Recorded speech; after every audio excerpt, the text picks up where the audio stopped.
इस वीडियो में हम बॉलीवुड के मशहूर डायरेक्टर करण जौहर के कुछ डर्टी सीक्रेट के बारे में बताने वाले हैं, जिसके बारे में शायद आपको नहीं पता होगा। तो कमर की पेटी बांध लीजिए, आइए वीडियो शुरू करते हैं। आइए देखते हैं, बैठकर मजा आएगा। अपने डिफरेंट स्टाइल और बॉलीवुड में रोमांस से भरपूर फिल्में बनाने वाले करण जौहर ने अपनी लव लाइफ को लेकर बहुत बड़े बड़े खुलासे किए हैं। करण जौहर हमेशा अपने लव लाइफ को लेकर सुर्खियों में बने रहते हैं, क्योंकि उन्होंने कभी भी सेक्सुअल ओरिएंटेशन को छुपाने की कोशिश नहीं की। आज करण जौहर 50 साल के हो चुके हैं और आज भी करण जौहर अनमैरिड हैं, लेकिन सैरोगेसी की मदद से वो 2 बच्चों के बाप बन चुके हैं। करण जौहर के लव लाइफ के बारे में हम आपको कुछ ऐसी इंटरेस्टिंग बातें बताने वाले हैं जिन्हें जानकर आप भी हैरान रह जाएंगे। करण जौहर ने हाल ही में खुलासा किया है कि उन्हें पहला प्यार 20 साल की उम्र में हुआ था और उस इंसान से करण ने 10 साल तक प्यार किया था। करण ने कहा कि 20 साल से लेकर 30 साल तक मैं एक ही इंसान से प्यार करता रहा। मुझे ऐसा लगा कि मेरे अंदर का इंसान मर चुका है और मुझे एहसास ही नहीं होता था कि मैं जिंदा भी हूं या नहीं। इसके बाद करण ने कहा कि जब दूसरी बार प्यार हुआ तो वह लगभग 7 सालों तक चला था। पहले मुझे जो सबसे बुरी फीलिंग लगती थी, अब वही अच्छी लगने लगी थी। मुझे ऐसा लगने लगा था कि मैं वापस जिंदा हो गया हूं। आपको बता दूं कि करण जौहर को भले ही 2 बार सच्चा प्यार हुआ हो, लेकिन इस कहानी में ट्विस्ट यह है कि दोनों बार उनका प्यार सिर्फ एक तरफा था। दोनों बार सिर्फ करण ने किया था, लेकिन सामने वाले को हमेशा से पता था कि वह उन्हें प्यार करते हैं। तो चलिए आज हम आपको बताते हैं करण का सबसे पहला प्यार कौन था। करण ने कई बार खुलेआम इस बात का इजहार किया है कि उन्हें ट्विंकल खन्ना से बचपन में ही प्यार हो गया था और ट्विंकल खन्ना के प्यार में वह दीवाने हो गए थे। ट्विंकल को भी पता था कि करण जौहर उनसे प्यार करते हैं, लेकिन ट्विंकल को हमेशा करण के प्यार को मजाक में ही लिया। ट्विंकल ने तो यह भी कह दिया था कि करण मुझे प्यार सिर्फ इसलिए करता था क्योंकि स्कूल टाइम में मेरी मूंछें आया करती थीं। करण ने तो यहां तक कहा था कि उन्हें कुछ कुछ होता है। फिल्म में टीना का कैरेक्टर ट्विंकल खन्ना को ध्यान में रखते हुए ही लिखा था और वह चाहते थे कि उस फिल्म में ट्विंकल खन्ना इस कैरेक्टर को निभाए, लेकिन इस कैरेक्टर को करने से ट्विंकल ने मना कर दिया। तब जाकर यह रोल रानी मुखर्जी के हिस्से में आया। अब बात करते हैं मनीष मल्होत्रा और करण जौहर के रिश्ते के बारे में। करण जौहर हमेशा से अपने सेक्सुअल पसंद को लेकर चर्चाओं में रहे हैं और उन्होंने कई बार खुलेआम इस बात का इशारा भी किया है कि उनके सेक्सुअल पसंद सिर्फ स्ट्रेट नहीं है, लेकिन कभी उन्होंने साफ तौर पर इस बात को नहीं कहा। वहीं बॉलीवुड के फेमस डायरेक्टर करण जौहर के बॉलीवुड के famous fashion designer Manish Malhotra के साथ रिश्ते की खबरें भी खूब सुर्खियों में रही थी। इन दोनों को कई पार्टीज और फंक्शंस इवेंट्स में और कई प्राइवेट पार्ट में भी एक साथ स्पॉट किया जाता था।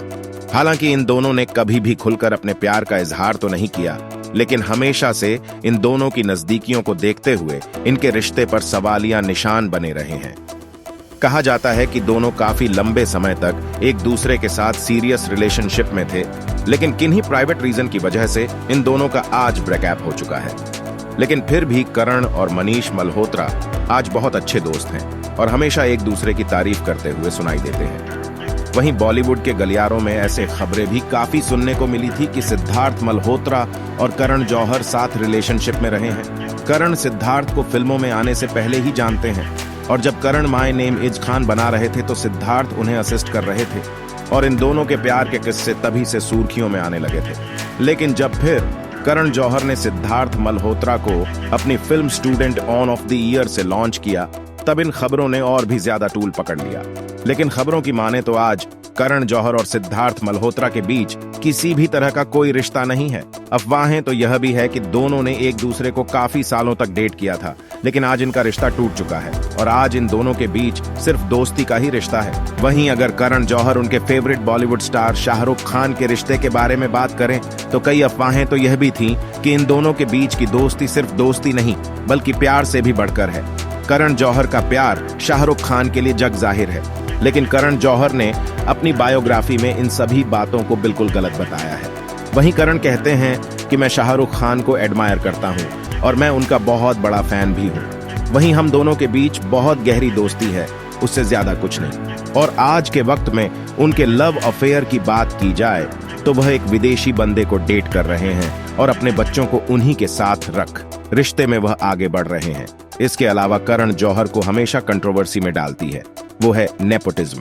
नेपोटिज्म को इतना काफी ज्यादा आगे बढ़ाते हैं कि उन पर प्राउड ये बात कह चुके हैं कि हाँ, मैं आगे बढ़ाऊंगा, मुझे कोई आखिर क्या कह सकता है, मेरी मर्जी में जिसको भी अपनी फिल्म में लेकर आओ। मैं स्टार किड्स के साथ ही फिल्में करना चाहता हूं और उनके साथ ही काम करूंगा।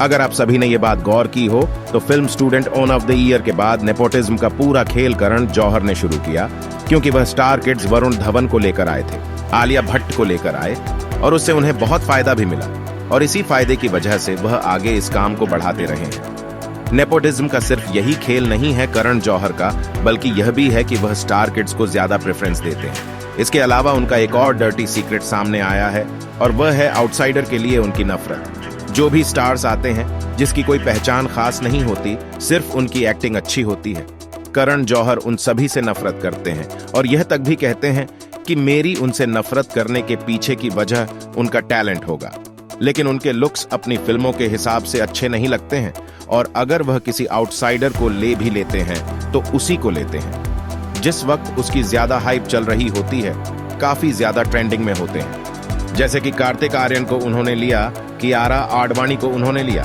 सिर्फ अपने फायदे के लिए करण जौहर काम करते हैं। यहाँ तक कि जिन स्टार्स को फिल्मों में लेकर आते हैं उन्हें वह अवार्ड फंक्शन में भी कई अवार्ड्स भी दिलवाते हैं, क्योंकि अवार्ड फंक्शन में जितने अवार्ड मिलते हैं जो जूरी मेंबर बैठती हैं, अवार्ड देने वाले करण जौहर इसके मेंबर हैं। और इसी वजह से साल 2020 में जब अनन्या पांडे ने डेब्यू किया एक फिल्म से जिसका नाम student own of the year 2 था, जो खुद करण जौहर की फिल्म थी, इसके अंदर डेब्यू अवार्ड अनन्या पांडे को मिल गया, जबकि उससे काफी अच्छा काम शिवालिका ओबेरॉय करती हुई नजर आई थी अपनी पहली फिल्म के अंदर और उन्हें अवार्ड नहीं दिया गया था। ऐसे में हर साल होता आया है कि करण जौहर अपने ही स्टार किड्स को अवार्ड देते हैं और यही एक वजह है कि सुशांत सिंह राजपूत को उन्होंने इग्नोर किया। अपनी फिल्म ड्राइव में काम देने के बाद भी उन्हें कई फिल्मों से बैन करके रखा जो रिलीज नहीं हुई थी, सिर्फ नेटफ्लिक्स पर सामने आई थी और सुशांत को आउटसाइडर के तौर पर हमेशा से ही हैरेस किया गया था। तो दोस्तों, करण जौहर का आउटसाइडर के लिए ऐसा बिहेव क्या सच में सही है? आपकी क्या राय है? कमेंट कर जरूर बताइए। आज इस वीडियो में बस इतना। वीडियो पसंद आई तो चैनल को सब्सक्राइब करें, वीडियो को लाइक करें।